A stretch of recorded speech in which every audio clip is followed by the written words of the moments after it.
Assalamualaikum. Untuk minggu ni kita akan masuk ke bab 2 pengurusan projek. Jadi pada akhir pembelajaran hari ini cikgu nak kamu dapat yang pertama mentakrifkan pengurusan projek reka bentuk dan yang kedua kamu dapat menjana idea reka bentuk. Jadi dua tu saja untuk minggu ni. 2.1 pengurusan projek reka bentuk. Apabila kita belajar RBT ni, kita akan sentiasa melaksanakan projek reka bentuk. Jadi kita akan menghasilkan produk. Oleh itu, kamu perlu bijak menguruskan projek kamu. Ada 3 benda yang kamu perlu perhatikan semasa mengurus sesuatu projek. Yang pertama dari segi skop kerja, yang kedua dari segi tempoh masa dan yang ketiga dari segi kos projek. Untuk yang pertama mentakrifkan pengurusan projek reka bentuk, cikgu nak kamu berjaya mendapat menyatakan definisi pengurusan projek reka bentuk. Untuk yang pertama tadi skop kerja. Skop kerja terdiri daripada skop produk dan juga skop projek. Ini takrif untuk skop kerja. Kamu kena tahu juga apa itu skop produk dan skop projek. Skop produk melibatkan kualiti, ciri dan fungsi reka bentuk yang kamu nak kehendaki. Manakala skop projek pula melibatkan kepimpinan dan pengurusan terhadap masa, bahan, maklumat, ruang dan ahli kumpulan. Ini supaya kamu dapat capai objektif dan menguruskan projek secara cekap. Yang kedua, definisi untuk tempoh masa pula. Tempoh masa apa? Tempoh masa untuk yang ditetapkan untuk menyempurnakan sesuatu projek. Ini tempoh masa. Kalau projek kamu siap dalam tempoh yang ditetapkan, maksudnya kamu ialah seorang pengurus yang cekap. Kalau lambat, projek tu akan semakin tinggi kos dia. Jadi, projek kamu tak berjalan dengan lancar.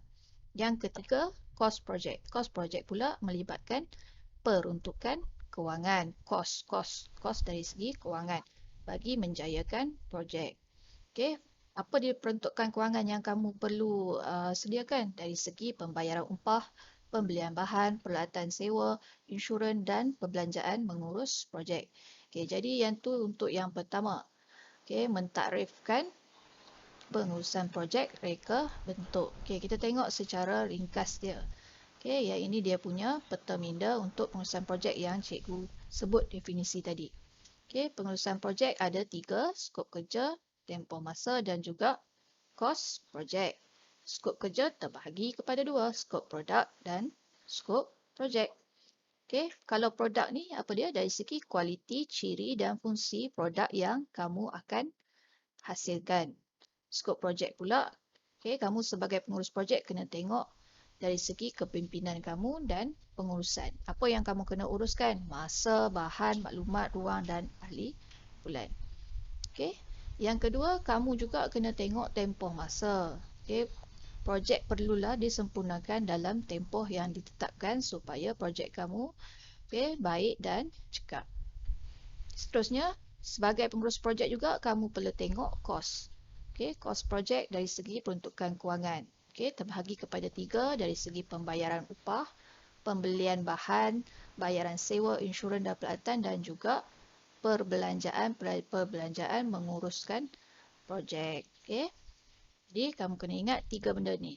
Pengurusan projek reka bentuk je ada apa? Ada 3. Skop kerja, tempoh masa dan juga kos projek. Skop kerja terbahagi kepada 2. Skop produk dan juga skop projek. Tempoh masa ni berapa lama projek dijalankan.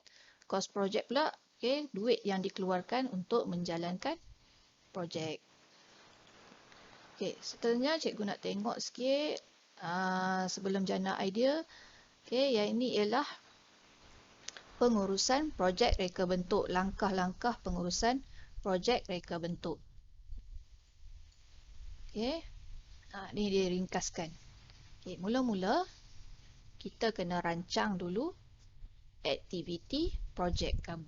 Katalah kamu nak bina satu produk, rancang dulu apa aktiviti yang ada. Mula-mula buat apa, lepas tu apa, lepas tu apa. Bila dah ada rancangan aktiviti, kita buat sediakan pelan atau lukisan reka bentuk. Okey, dalam RBT ni kita buat lakaran. Mesti ada lakaran. Okey, produk yang akan dihasilkan. Bila dah ada lakaran, kita tentukan bilangan produk. Okey, berapa banyak produk yang kamu nak buat. Dah ada bilangan, kita kawal selia sumber dan juga kawal pelaksanaan.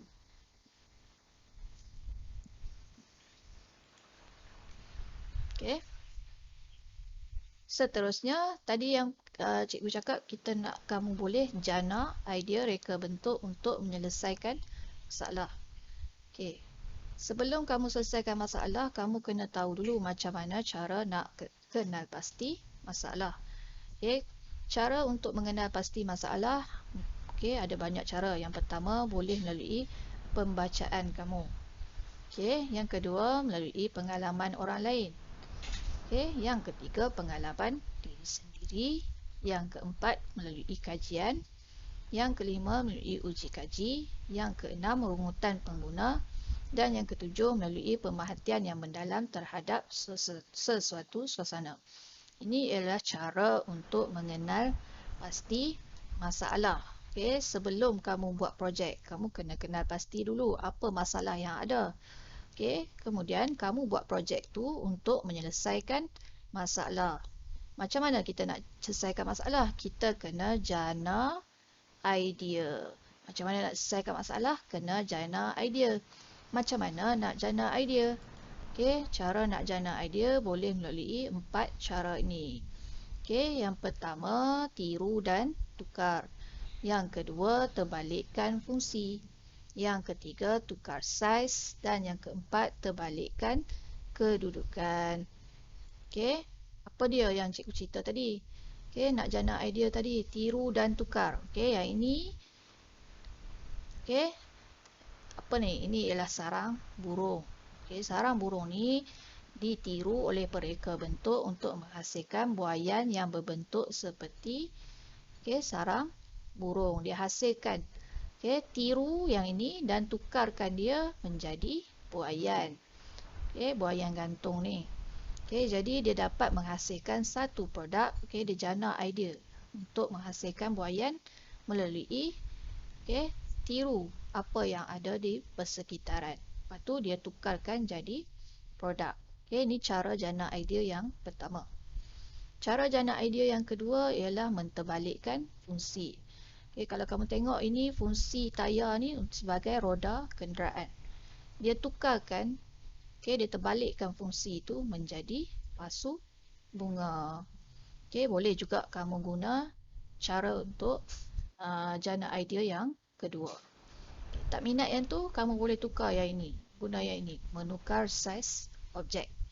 Daripada bendera yang besar, dia bina satu produk baru hanya dengan mengecilkan, dia tukar saiz ni daripada saiz besar kepada saiz kecil. Benda-benda yang sama. Tapi dapat hasilkan satu produk yang baru. Yang ini bendera sebenar, yang ini bendera untuk dilekatkan.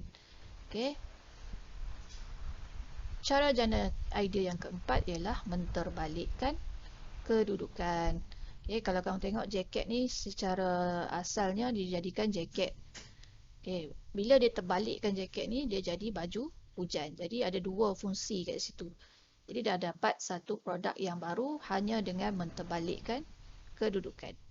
Jadi keempat-empat ini adalah cara untuk jana idea reka bentuk. Bila ada idea ni, barulah kita boleh selesaikan masalah.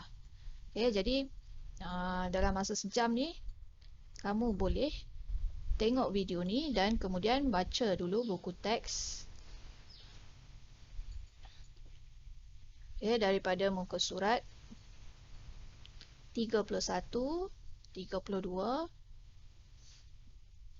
33, dan juga 34 ni. Baca dan fahamkan. Yang ni kita akan sambung dalam minggu depan. Bila dah faham yang ini, sejam kemudian nanti kita boleh buat latihan dalam modul. Dan cikgu akan bagi panduan untuk kamu buat modul dalam masa sejam yang berikutnya.